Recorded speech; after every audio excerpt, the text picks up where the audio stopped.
السلام علیکم ورحمۃ اللہ وبرکاتہ۔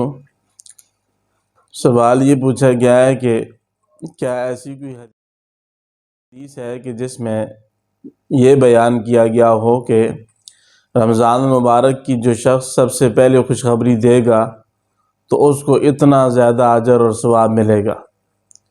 تو یاد رکھیے بھائی، پہلی بات تو یہ سمجھیے کہ جو شخص جان بوجھ کر رسول اللہ صلی اللہ علیہ وسلم کے طرف جھوٹ کو منسوب کرتا ہے، پاک پیغمبر نے فرمایا وہ اپنا ٹھکانہ جہنم سمجھ لے۔ مسلم شریف میں روایت موجود ہے۔